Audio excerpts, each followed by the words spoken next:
Assalamualaikum warahmatullahi wabarakatuh. Salam sejahtera, selamat pagi, karena ini saya lagi di pagi hari. Bagaimana kondisi teman-teman di rumah? Apakah sehat? Dan semoga mungkin semuanya bisa sehat ya, karena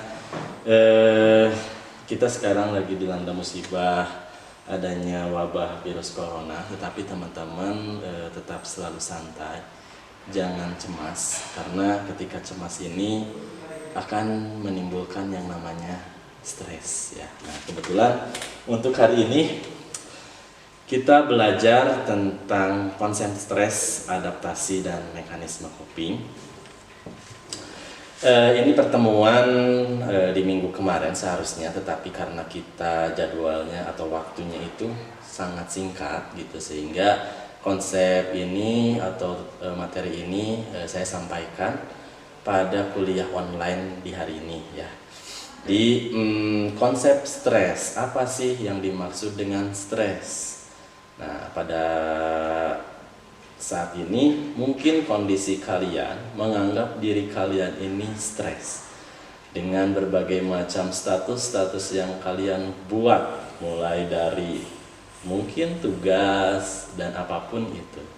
Kalian menganggap suatu stres itu, kebanyakan orang sih, bukan kalian ya, kebanyakan orang menganggap kata stres ini itu erat kaitannya dengan gangguan jiwa yang mungkin gangguan jiwanya ini luar biasa gitu.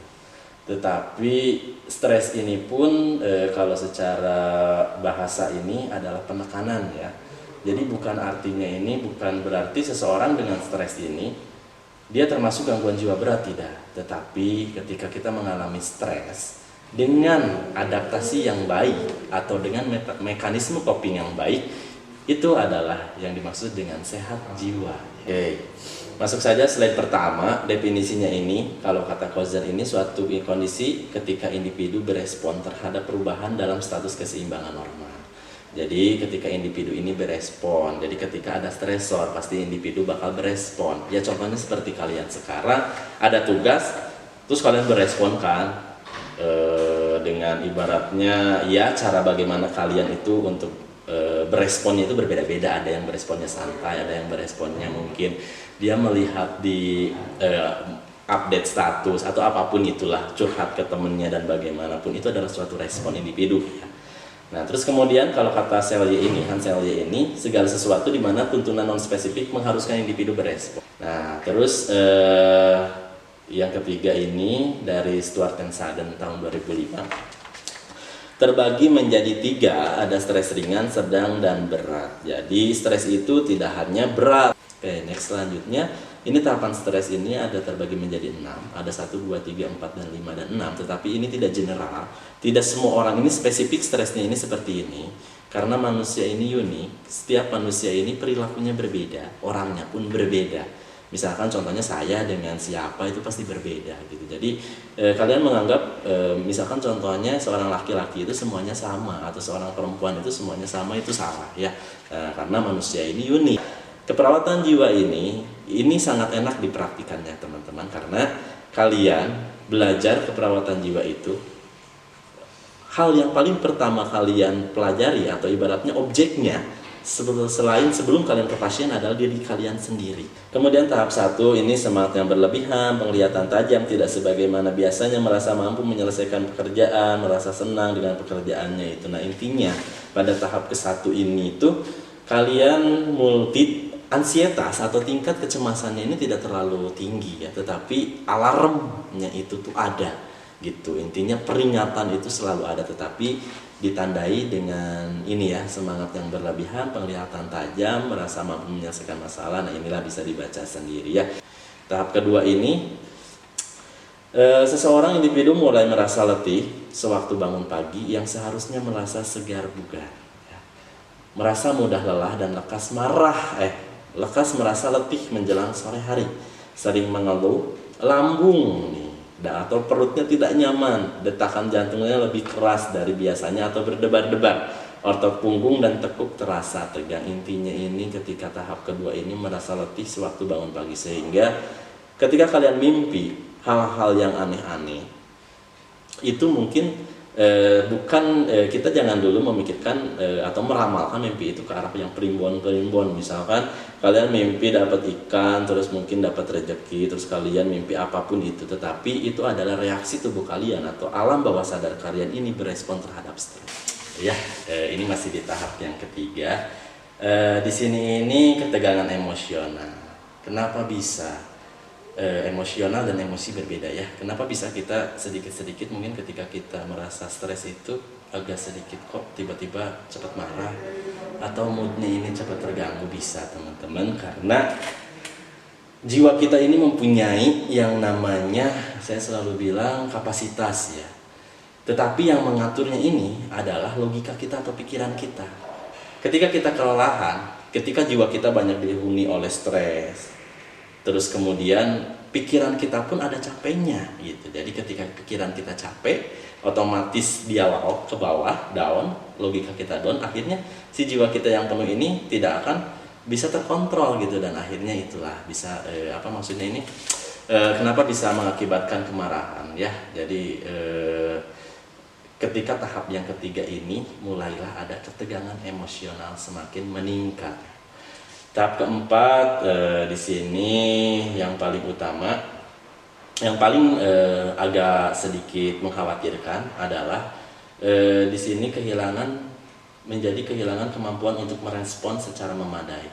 Jadi terkadang dia sering melamun, ditanya kadang enggak ngeh gitu ya. Nah, terus kemudian di sini aktivitas atau rutinitas yang bisa dilakukan semula menyenangkan menjadi membosankan dan terasa lebih sulit. Ini mulai arahnya ke arah depresi. Jadi mulai haroream. Jadi kayaknya naon gitu kan ya. Ya, tapi enggak lah, kita intinya masih mempunyai keinginan. Menjadi membosankan, kita tidak mau bersosialisasi dengan yang namanya lingkungan dan terasa lebih sulit apapun itu. Terus kemudian seringkali menolak ajakan karena tidak semangat dan bergairah gitu, tidak bergairah ya. Intinya ini ketika diajak main, nggak mau, ketika diajak kemana nggak bisa, nggak mau, lebih baik saya mah diam di rumah saja, lebih baik saya mah diam di kosan. Tapi teman-teman, sekarang yang diam di rumah itu bukan maksudnya ke arah stres tahap 3, tidak. Tetapi ini adalah bagaimana caranya pencegahan.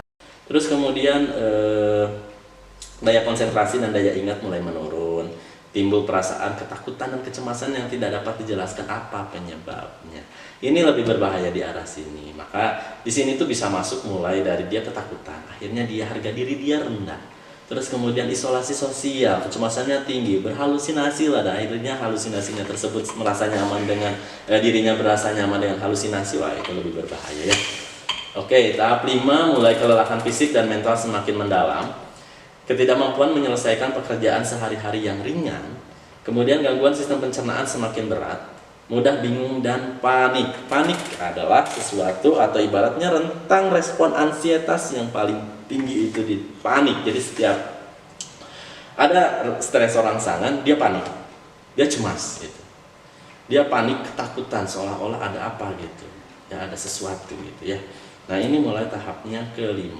Oke, tahap ke-6, mulai debaran jantung terasa amat keras, sesak atau susah bernapas, badan terasa tremor dan keringat, kemudian ketidakan tenaga untuk ya, ini berbahaya teman-teman. Kalian sudah kelelahan, yang namanya stres, jiwa kalian ini akan terganggu. Jadi di sini nanti saya akan jelaskan patofisiologinya. Oke, nah di sini saya akan menjelaskan tentang sedikit saja. Tapi teman-teman bisa cari lagi ya, nanti open diskusi, karena sehabis video ini teman-teman bisa komen, dan wajib untuk komen. Kenapa? Karena ketika kalian komen itu tulis nama kalian, NPM kalian, dan kelas kalian. Itu adalah saya anggap kalian hari itu hadir. Jadi nanti saya instruksikan kapan kalian mulai menonton video ini, saya tutup sampai jam berapa. Terus kemudian kalian tulis nama kalian, bersertakan bagaimana caranya kalian itu menanggapi, atau kalian bertanya. Nanti kita open lagi untuk hasil diskusinya, mungkin di kesempatan yang berikutnya, bisa itu live streaming kah atau apapun itu ya. Karena mungkin kalian belilah, ibaratnya kuota YouTube mah murah, ada 10.000 XLG ya. Jadi belilah yang agak murah ya. Bagaimanalah caranya, intinya pembelajaran pun kalian masih tetap berlangsung. Karena kenapa? Ketika libur, otak kita itu awalnya mulanya kita belajar tetapi kita mulai menurun, itu mungkin akan mempengaruhi daya ingat teman-teman, sehingga teman-teman percuma sekarang teman-teman ibaratnya kemarin udah 1 semester, udah beberapa semester ya, karena ini tingkat 2, nantinya akan lupa lagi. Coba saja kemarin saja katanya masih ditanya yang pemeriksaan fisik atau ibaratnya apapun tidak tahu gitu ya. Jadi itu adalah bukti di mana bahwa ketika otak kita tidak selalu dipakai atau otak kita ini tidak selalu digunakan atau kebiasaan yang selalu dilupakan, maka akan terlupakan. Oke. Di sini yang dari mulai ini ada stimulasi atau stimulus ya. Jadi tubuh kita ini pasti adanya masalah atau adanya stresor atau ada apapun. Akhirnya dari stimulus ini tuh merangsang yang namanya sensor katanya. Ya sensor itu banyak, dari mulai mata, dari mulai apapun itu dia ke arah sensor katanya di sini ya. Nah, tetapi ketika dari sensor tersebut dia disampaikan, stimulus tersebut itu disampaikan ke arah memori. Memori ini terekam oleh otak kita ya. Nah, di sini sensor pun dia tuh mengirim ke memori ini dengan reseptor ya, tidak semata-mata ketika mengirim sesuatu hal pesan ke arah memori ini tidak semata-mata dari mata dia langsung masuk ke arah otak, tidak, tetapi kan dari mata misalkan contohnya ada saraf olfaktorius ya, olfaktorius tersebut dia apa maksudnya ini, dia mengirimkan pesan kepada otak dengan bantuan neurotransmitter. Misalkan kita melihat di depan sana itu ada banyak sekerumunan orang. Nah, tetapi dengan gangguan jiwa mungkin bisa melihat di depan itu tidak ada orang, malah yang ada monster-monster atau adanya makhluk-makhluk gaib gitu. Nah, itu neurotransmitternya atau stimulasi reseptornya mulai terganggu, sehingga gangguan jiwa pun bisa kita apa maksudnya ini, penyebabnya tidak saja dari lingkungan psikologis tetapi otak kita pun bisa mengakibatkan gangguan jiwa ya. Oke, ke arah memori, dan akhirnya mulailah persepsi ya. Di sini mulai mempersepsikan ini maksudnya ini apa sih yang akan kalian persepsikan ketika kalian ini mendapatkan suatu stresor, misalkan adanya kalian hilang HP misalkan. Oh, pasti kalian kan cemas mencari-cari, akhirnya kalian itu mungkin sedih, nah itu ya mulai dipersepsikan. Nah, ketika persepsi tersebut akhirnya lambat laun mulailah ketidakseimbangan neurotransmitter. Ini adalah prosesnya yang udah jangka panjang, tidak hari itu ya. Nah, ketidakseimbangan neurotransmitter ini akan menyebabkan disregulasi hormon. Jadi ketika hormon ini berubah, contohnya aja ketika seseorang, kenapa hormon ini berpengaruh terhadap perilaku ya, contohnya seperti ini, atau terhadap mood. Ketika seseorang wanita yang datang bulan, mungkin dia akan mengalami yang namanya unmood. Nah, ini adalah di sana ada mainannya hormonnya, kalian bisa cari saja. Terus kemudian di sini distress ya, atau stres. Maksudnya ini distress, kalau ilmu psikologi dia tuh bilang distress ini adalah stres yang datang, tetapi stresnya ini yang membuat kalian ini lebih parah gitu, membuat kalian ini tidak suka gitu ya.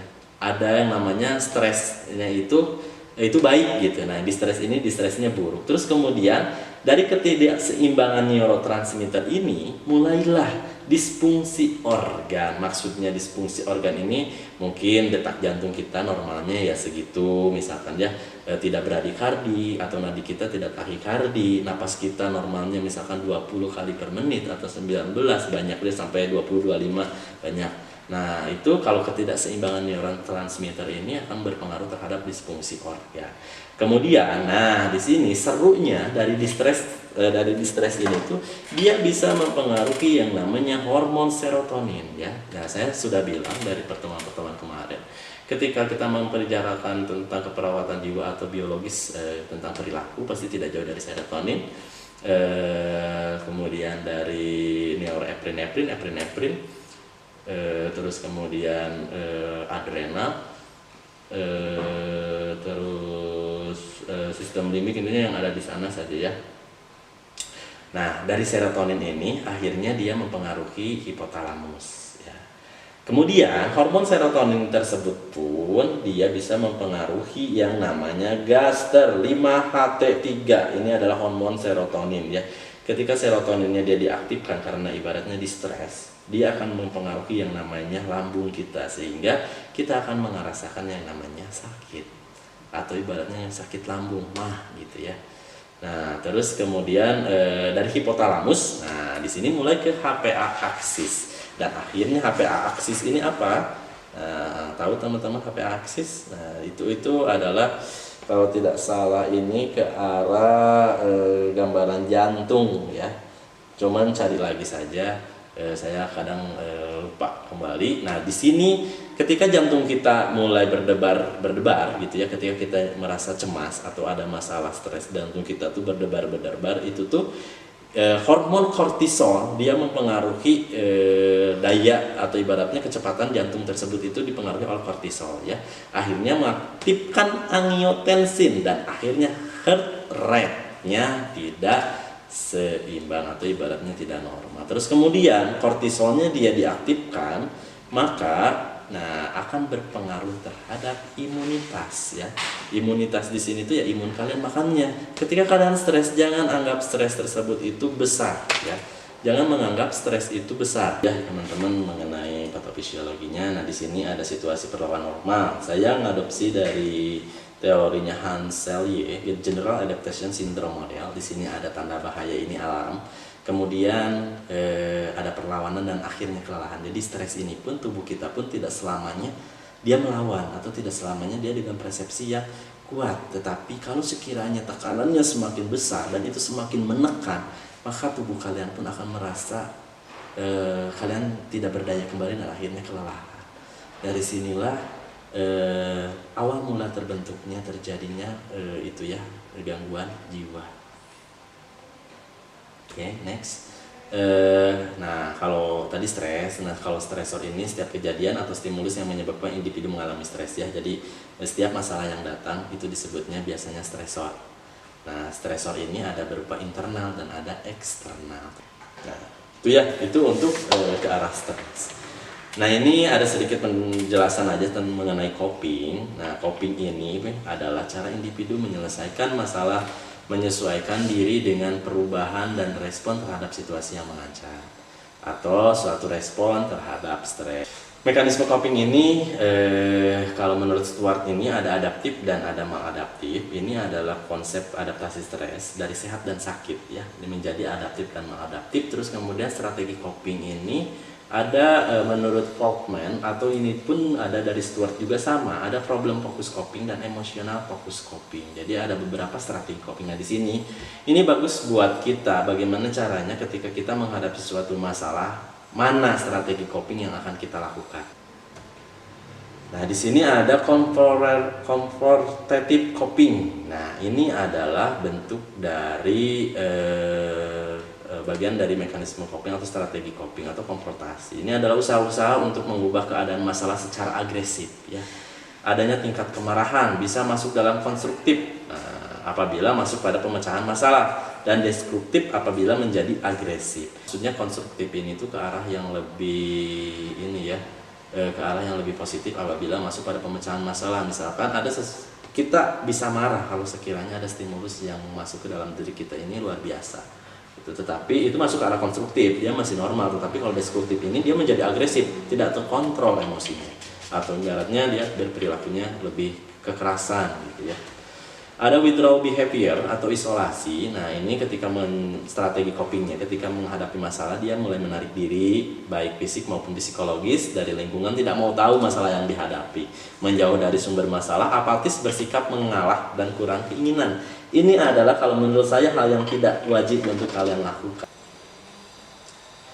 Terus kemudian ada kompromi, mengubah keadaan dengan hati-hati, meminta bantuan dan kerjasama, memilih jalan tengah. Nah, ini lebih baik. Jadi kita bagaimana caranya ketika kita ibaratnya ada masalah itu kita selesaikan dengan cara yang hati-hati. Terus kemudian paling utama adalah meminta bantuan dan kerjasama. Jadi ingat, hirup teh sorangan. Jadi intinya bagaimana caranya kalian itu berteman dengan siapapun, baik kepada siapapun, sehingga ketika kalian ada masalah apapun kalian bisa meminta bantuan ya, atau enggak menjalankan kerjasama dengan kalian tuh sedang mengalami masalah apa atau konflik apa, kalian bisa melakukan negosiasi lah intinya, atau memilih jalan tengah.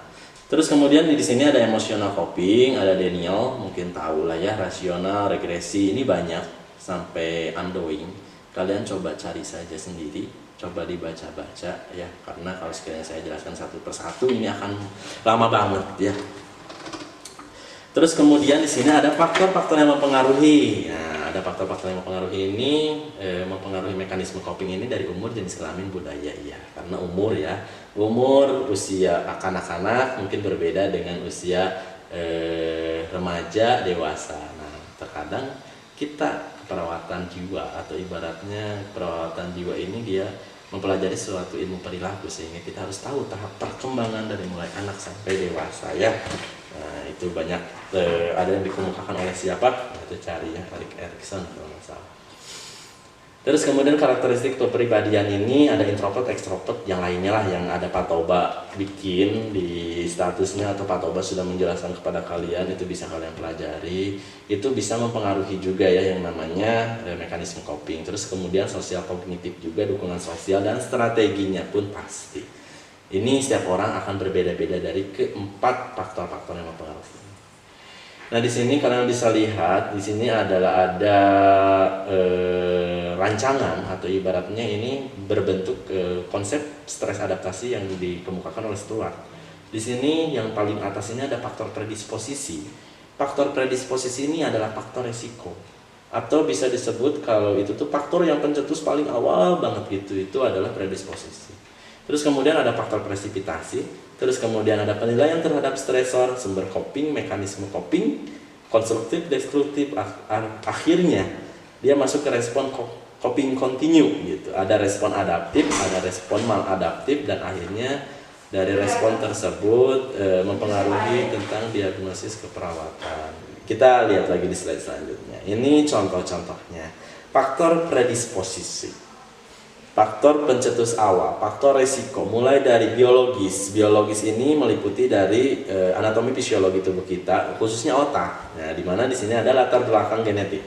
Status nutrisinya seperti apa, baik atau tidak. Kondisi kesehatan secara umum, sensitivitas biologi paparan terhadap racun. Ya, ini intinya mengacunya ini pada biologis tubuh kita. Terus kemudian psikologis. Nah, psikologis kita ini bisa contohnya inteligasi, keterampilan verbal, moral, kepribadian, pengalaman rasa lalu, konsep diri, motivasi, pertahanan psikologi, self control. Terus kemudian sosial budaya ini mulai dipengaruhi oleh usia, gender, pendidikan, pendapatan, pekerjaan, status sosial, latar belakang budaya, ini bisa macam ya. Ini adalah masuk ke dalam faktor predisposisi yang dikemukakan oleh Stewart. Kenapa? Karena ketiga elemen ini itu adalah faktor yang paling utama. Biologis adalah tubuh kita dari lahir sampai sekarang itu sudah mutlak seperti itu. Psikologis ini bisa dipengaruhi oleh sosial budaya. Budayanya seperti apa, maka akan mempengaruhi perilaku kita. Ya. Kemudian faktor presipitasi di sini ada 4. Yang pertama nature. Di sini ini faktor-faktor, contohnya faktor biologi, faktor psikologis, faktor-faktor sosial budaya. Originnya persepsi individu, keluarga, masyarakat, kapan waktu terjadinya stresor, lama stresornya, nah numbernya, jumlah dan kualitas stresor. Jadi ketika kita akan mengkaji seseorang dengan gangguan jiwa, kita bisa mengadop ini kerangka dari adaptasi stres adaptasi Stewart ya. Nah, ini masih banyak juga. Di sini ada penilaian stresor dari kognitif, afektif, psikologikal, behavior, respon sosial ya. Sumber copingnya, nah di sini seperti apa, banyak ya, kalian bisa baca sendiri.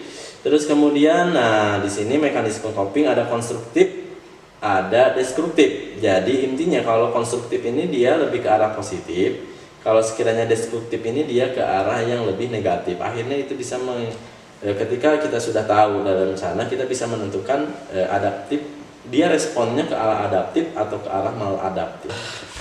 Mungkin itu sedikit pembelajaran untuk hari ini. Saya titip buat teman-teman, semoga jaga kesehatan, jangan stres. Anggaplah tugas ini tuh bukan tugas sesuatu hal yang berat atau stres yang berat buat kalian. Ini adalah, semuanya ini adalah demi kebaikan kalian juga. Karena kenapa? Karena ketika kalian stres, imunitas ingat akan menurun ya. Cukup dari saya untuk pertemuan hari ini. Semoga bermanfaat. selalu baca buku apapun itu, jaga kondisi kalian, keluarga kalian, siapapun di sana. Semoga kita sehat semua. Saya tutup. Assalamualaikum warahmatullahi wabarakatuh.